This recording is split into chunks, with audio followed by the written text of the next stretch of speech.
The Pentagon says it will postpone the planned launch of a Minuteman intercontinental ballistic missile. The U.S. says it wants to be sure that next week's test will not be misinterpreted as aggression by the Democratic People's Republic of Korea amid current tensions on the Korean peninsula.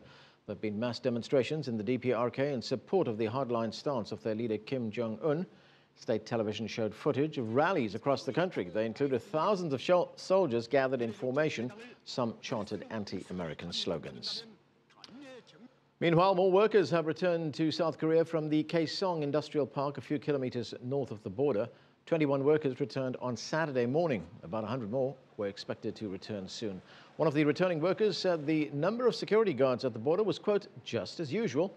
About 500 South Koreans remain at KAESONG. Earlier this week, the DPRK barred South Korean managers and trucks delivering supplies from crossing the border to enter KAESONG.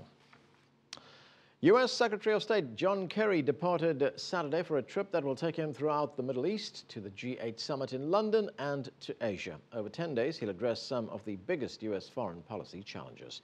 CCTV's Emily Drew has details. The Obama administration believes the time is ripe for new Israeli-Palestinian peace talks and wants to improve ties between Turkey and Israel. And then there's the issue on the Korean peninsula, where tensions are rising. On Saturday, U.S. Secretary of State John Kerry left Washington to meet with leaders on all these issues. First stop, Turkey. The importance of Turkey when it comes to the Israeli-Palestinian conflict, it can't be understated. The U.S. is also actively encouraging Turkey-Israel ties. Cooperation between the former allies will help the region face fallout from the war in Syria. It's going to be really important that they, deal with refugees in a right way, and that they have a pathway forward for when the Syrian regime falls. Bashar Assad will go at some point.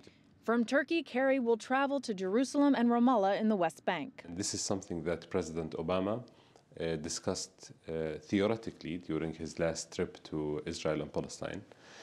The idea is that Secretary Kerry will actually start the real work. Experts say momentum has been building for renewed talks, both within the region and within the U.S. among Jewish and Arab Americans. Israeli settlements remain a sticking point, an issue that will need to be addressed before meaningful talks can begin. Kerry will attend the G8 foreign ministers meeting in London and then will travel to South Korea, China, and Japan. He'll talk economy and security, with rising tensions on the Korean peninsula likely topping agendas.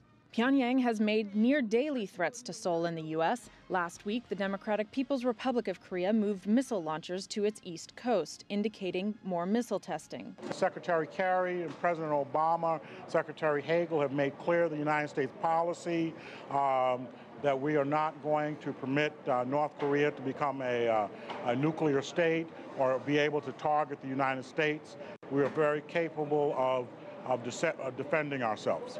Secretary Kerry will depart from Tokyo April 15th, returning to the U.S. capital. Over the next months, he's likely to maintain a focus on the Israeli-Palestinian peace process and the Korean peninsula. Emily Drew, CCTV, Washington.